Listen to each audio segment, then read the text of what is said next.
नमस्कार, जय श्री कृष्ण। मैं जया गुप्ता।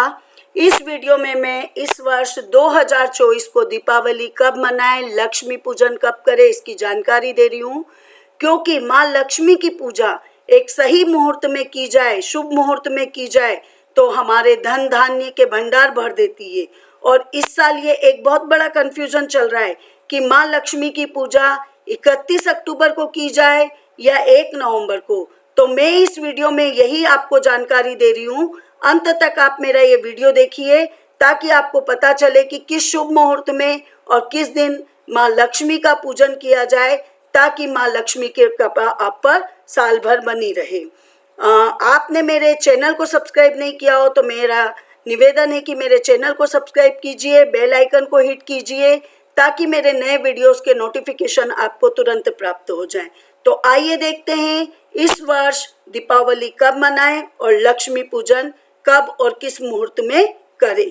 आप सभी जानते हैं कि कार्तिक मास की कृष्ण पक्ष की अमावस्या को दीपावली का त्योहार मनाया जाता है, जिसे आजकल कुछ लोग दिवाली के नाम से कहते हैं, परंतु इसका सही नाम दीपावली है। इसके बारे में मैं आपको बताना चाहूंगी कि दीपावली क्यों मनाई जाती है और इसका नाम दीपावली भी क्यों पड़ा, ये भी आपको इससे पता चलेगा। ऐसा आप सब जानते होंगे कि दीपावली के दिन भगवान श्री राम 14 वर्ष के वनवास को पूरा करके अयोध्या लौटे थे। तो उनके अयोध्या लौटने की खुशी में अयोध्या वासियों ने दीपक जलाकर रोशनी करके और उनके लौटने की खुशी मनाई थी, उनका स्वागत किया था। और उसी परंपरा को निभाते हुए हम भी आज तक दीप जलाते हैं, रोशनी करते हैं और भगवान श्री राम के अयोध्या लौटने की खुशी मनाते हैं। एक और मत कहा जाता है कि भगवान श्री राम माता सीता, भ्राता लक्ष्मण और हनुमान जी के साथ जब पुष्पक विमान से अयोध्या पहुंच रहे थे 14 वर्ष के वनवास को पूरा करके, तो उस दिन कार्तिक मास की कृष्ण पक्ष की अमावस्या तिथि थी। जब वे अयोध्या पहुंचे तो पहुंचते पहुंचते उनको शाम हो गई थी। और चूंकि अमावस्या थी तो अंधेरा था उस दिन, क्योंकि चंद्रमा नहीं दिखाई देता है। तो अयोध्या वासियों ने सोचा कि भगवान ऊपर अंधेरे में से आकाश मार्ग से अयोध्या को कैसे देखेंगे। तो उन्होंने क्या किया कि प्रत्येक घर के दरवाजे पर, घर में, रास्ते में सब दूर दीपक जलाए, ताकि रात के अंधेरे में भी आकाश मार्ग से भगवान श्री राम को अयोध्या दिखाई दे और वो अयोध्या में अपना पुष्पक विमान उतार सके। अब मैं जब आपको ये बता रही हूँ कि हम दीपावली पे रोशनी भगवान श्री राम के लौटने की खुशी में करते हैं, तो फिर आपके मन में एक सवाल आ रहा होगा कि फिर हम दीपावली के दिन भगवान श्री राम की पूजा क्यों नहीं करते हैं, माता लक्ष्मी की पूजा क्यों की जाती है। तो इसके लिए भी एक कहानी है, वो कहानी भी मैं आपको यहाँ पे बता रही हूँ कि इस दिन समुद्र मंथन से माता लक्ष्मी प्रकट हुई थी। तो आप सोच रहे होंगे क्या इसके पहले माता लक्ष्मी नहीं थी? माता लक्ष्मी थी, पर ऋषि दुर्वासा ने देवताओं को श्राप दिया, जिसके कारण माता लक्ष्मी क्रोधित होकर समुद्र में चली गई थी, पाताल लोक में जाकर छुप गई थी। तो जब समुद्र मंथन किया गया तो दीपावली के दिन, कार्तिक मास की कृष्ण पक्ष की अमावस्या के दिन, प्रदोष काल में माता लक्ष्मी प्रकट हुई थी। और जब माता लक्ष्मी पृथ्वी पे से चले गई थी, बैकुंठ से चले गई थी, तो वहां पर धन वैभव सब चले गया था। पृथ्वी और बैकुंठ श्रीहीन हो गए थे। और जब माता लक्ष्मी समुद्र मंथन से वापस प्रकट हुई तो माता लक्ष्मी के साथ धन वैभव भी लौटा और श्री भी लौटा। तो उस खुशी में सभी लोगों ने माता लक्ष्मी के प्रकट होने की खुशी में उनकी पूजा अर्चना की थी। उनके साथ में गणेश जी और माता सरस्वती की भी पूजा की जाती है। इस दिन माता लक्ष्मी के साथ कुबेर देव की भी पूजा की जाती है। कुबेर देव देवताओं के खजांची और धन के रक्षक कहलाते हैंगे। अब आपको आश्चर्य होता होगा कि जब माता लक्ष्मी के साथ हम भगवान विष्णु की तो पूजा नहीं कर रहे हैं और गणपति जी की, सरस्वती की, कुबेर जी की, इनकी सबकी पूजा कर रहे हैं, तो ऐसा क्यों? तो आप सब जानते हैं कि भगवान विष्णु का ये समय शयन काल का समय होता है, इसलिए माता लक्ष्मी के साथ इस पीरियड में भगवान विष्णु की पूजा नहीं की जाती है।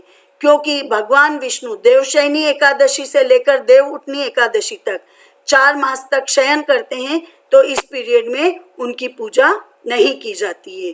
भगवान गणेश की पूजा इसलिए की जाती है कि इन 4 मास में धन बांटने के कार्य में भगवान गणेश माता लक्ष्मी जी की सहायता करते हैं। इसका कारण ये है कि भगवान गणेश को बुद्धि, चातुर्य और शुभता का देवता माना गया है, लाभ शुभ का स्वामी माना गया है। तो भगवान गणेश की भी उनके साथ पूजा की जाती है। माता लक्ष्मी के साथ माता सरस्वती की पूजा इसलिए की जाती है कि माता सरस्वती ज्ञान, विद्या और वाणी की देवी है।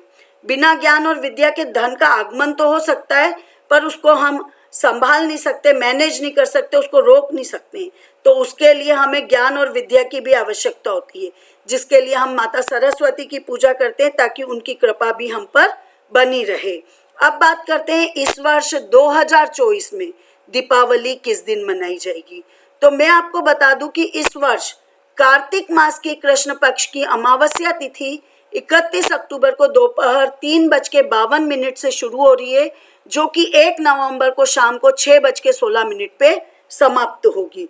ऐसे में कुछ विद्वान, पंडित, प्रकांड जो ज्योतिष हैं, वो लोग 31 अक्टूबर को दीपावली मनाने की सलाह दे रहे हैं।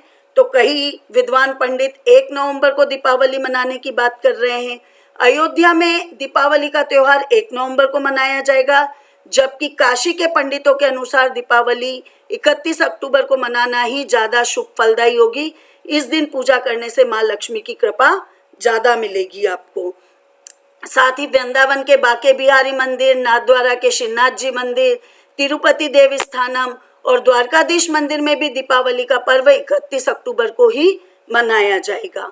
उज्जैन के ज्योतिषियों और पंडितों के अनुसार 31 अक्टूबर को अमावस्या के प्रदोष काल में दीपावली का त्योहार मनाना सही रहेगा, और धनतेरस भी उन्होंने 29 अक्टूबर को मनाना ही सही बताया है। तो वास्तव में दीपावली किस दिन मनानी चाहिए?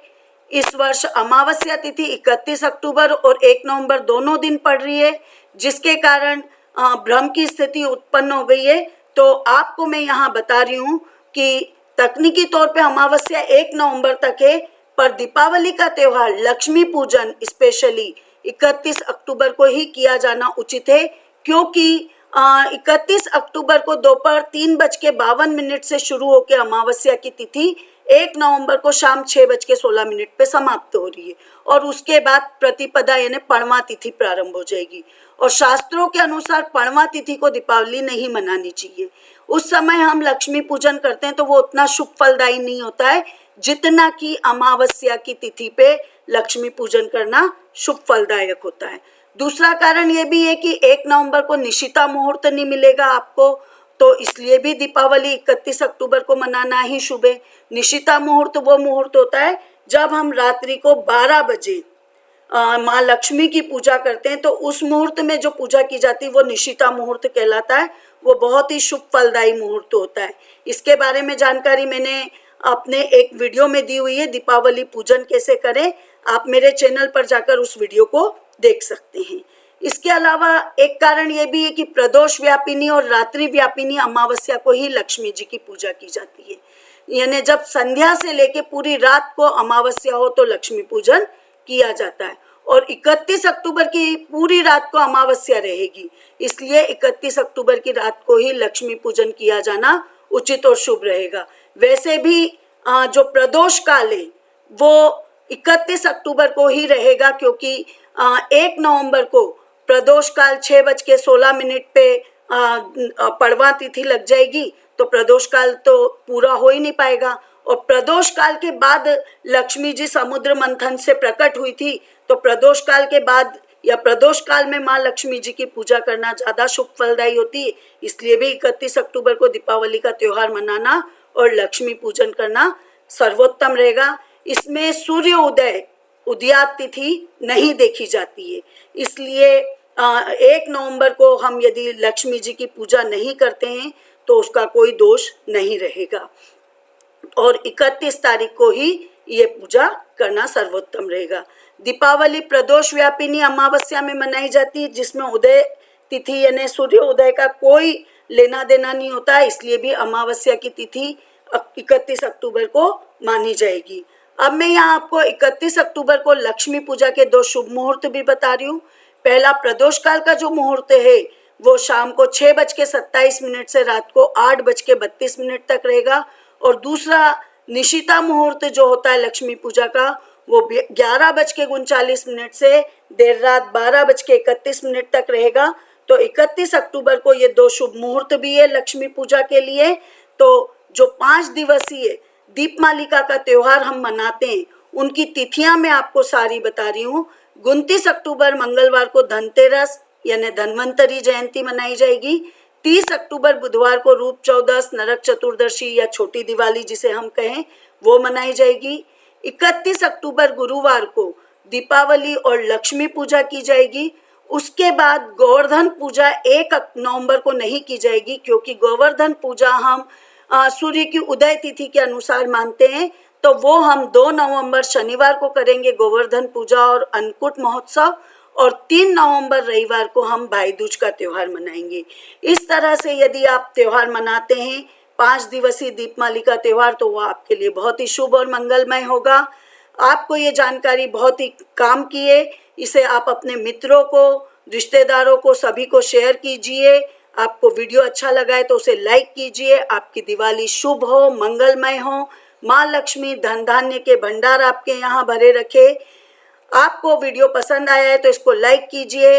हिंदू धर्म, संस्कृति, तीज त्योहार, व्रत कथा जानने के लिए मेरे साथ बने रहिए। जय श्री कृष्ण। धन्यवाद।